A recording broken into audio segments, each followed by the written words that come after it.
Take It Up with Jessica Lee. I'm here with Sannah Vinding, who is the Director of Product Development and Marketing at VCC. Welcome to the show, Sannah.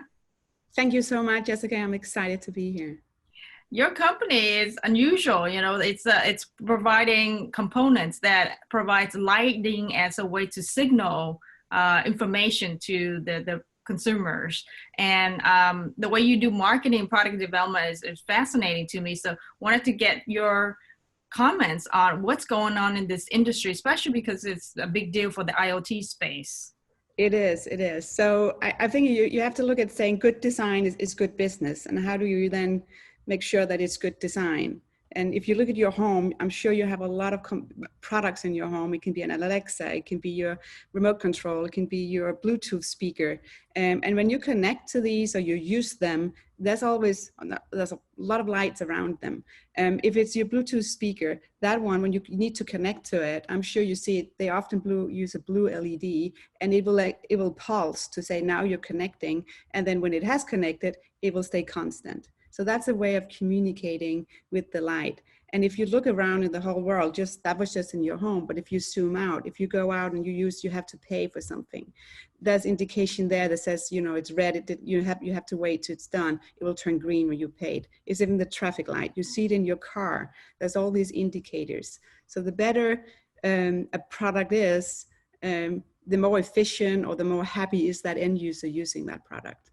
Yeah, we're such visual people, right? Sometimes we prefer to just automatically understand what's happening by looking at something.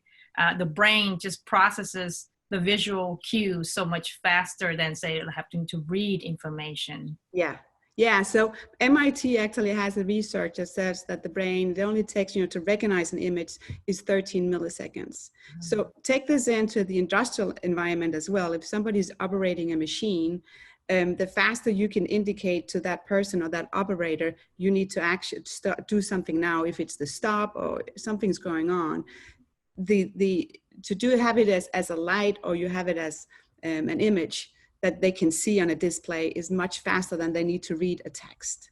And that's important, right? You save life, you make it more efficient, you can just keep going on all these benefits.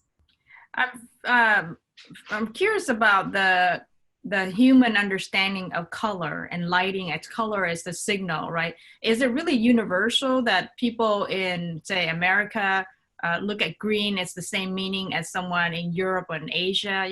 As a product developer, you must get feedback to understand what those things mean. So there's a lot of studies, and you can say in indication that there's a lot of studies there, red, what does that mean, right? Yellow and green, and you go further. I think you can see the trending over the last couple of years, especially with smart product that comes in. The blue is taking more and more over to be, it's not a warning, right? But it's an indication you need to do something. I don't see a lot of purple. I don't see a lot of funky colors like that. But the blue is a calming color that indicates to the user you need to do something. I think you can see it on if you have an Alexa at home, you can see that one. When you communicate to it, it actually pulsing in that ring that something's going on. So you have that signal that's going on. If you take the colors into the whole marketing aspect, there's a lot of studies there as well showing, you need to have this color on your website. This is calming, right? If you use yellow, that's bright, you have new ideas. Blue, again, is the calming one. So there's all kind of ways you can go around it.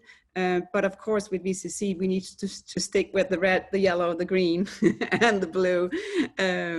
There's some core colors going on, and that's what, of course, that we have as well. Let's talk about marketing, because you have to do the marketing aspect, generating leads, building awareness, educating the marketplace and all that.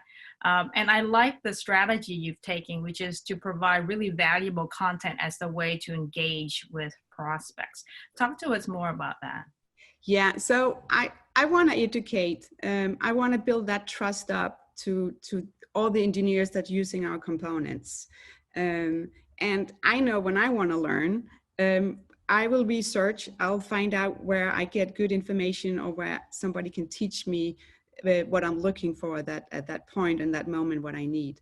So that's the backbone of the marketing aspect. So if you go to the website, we have case studies, and we have a lot of guides saying this is what you should do, or this is good practice.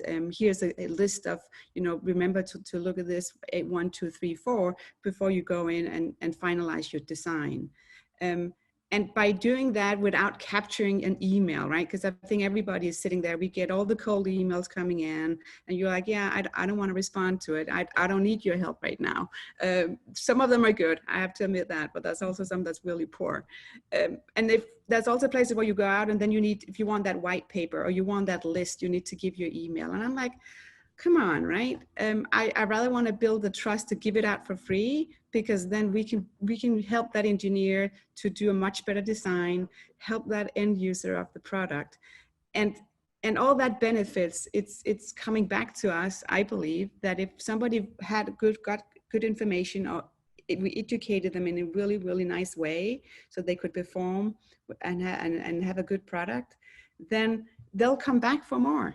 Right. You're saying that by not putting a gate and requiring them to input personal information, that they will appreciate that and then remember what you provided and come back to you when they're ready to have a conversation. Yes. Yeah. And again, I think you can look at yourself. If you're looking for something new, the whole funnel is that you can go and say, hey, I need a new bank loan. You will find all these calculators on the different banks, and you'll calculate. And then when you're ready, you're 80 or maybe 90% ready to say, I know it's bank A or bank B that I want to go to. You already narrowed it down based on all that content or the information or tools that they gave you. So that's what I'm putting in onto VCC's website to say, hey, with all the prospect that's coming in, the more information I can provide, or we can provide, and educate them on the way, the better they'll come in. Now you mentioned statistically it's like 30-40% of new products fail. Yeah, so that's another study. Yeah, so about 30 or 40% of new products fails to deliver financially. And some of the reasons is because of poor design. So again, good design is good business. So it all goes back, understand your user of that product, understand what's going on, and how can you make it more efficient and user intuitive.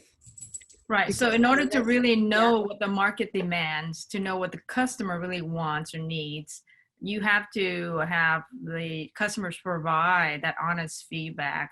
And so how do you do that now? In all different ways. Of course, you need to have a close relationships to your customer so you can get that feedback. We call it, if somebody give us a not as good feedback, we call it a gift. Because you can be happy and saying, oh yeah, you're so good and please continue doing this, and you will do that. But where you really need to improve, if it's the places where a customer is saying, oh, this irritates me, or I can't find this information, or could you please improve? And it's maybe the not as nice information that you have, or the nice services that you have. So we call it a gift, that you can actually take it and flip it around and make it turn it around and make it good again. Right. Yeah. I mean, it's helpful to get those negative feedback, because then you know where you need to improve, right? Yeah. Put on a roadmap. Sannah, I feel like visual is so important. We love watching videos. We go to website, we're just quickly scanning to understand where we want to spend more time reading and learning.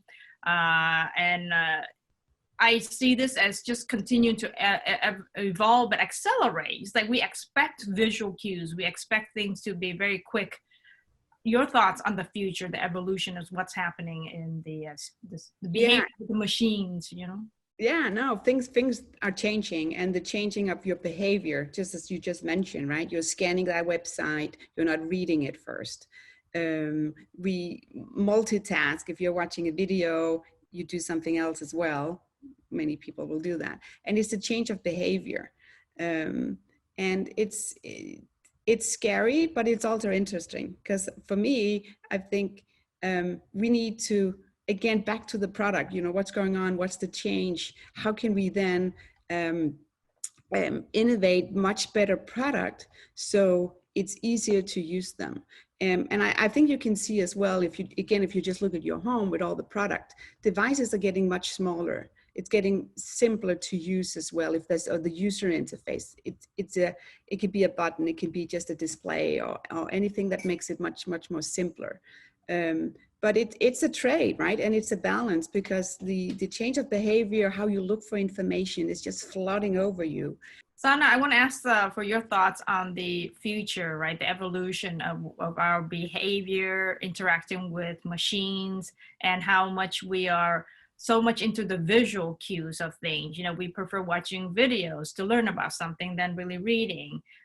We prefer to just easily understand what's happening through the colors that we're seeing, the signals that we see, and the attention span is so getting shorter and shorter, you know. So yeah, what are your thoughts as far as the interaction between machines and humans nowadays?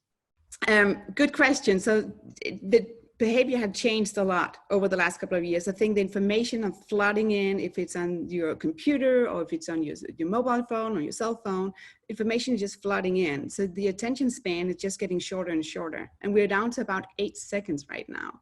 And that's not a lot. So if you go to a website, you're not reading the website or that blog post you're reading, you're actually scanning it. And if something pops out where you're saying, oh, I want to read that. And how do you make it to pop out? You make it visual. It can be that little video that's there on the top of the blog post. It can be an illustration that shows you something. And all these elements, right? That's what we bring back to the VCC, because we need to create these components that will be on that device with the user that have a short extension. So it can indicate that you need to do something. So it's all full circle, but we see it in everywhere.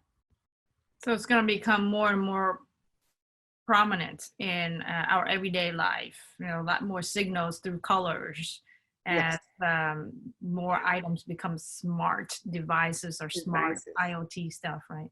It is, yeah.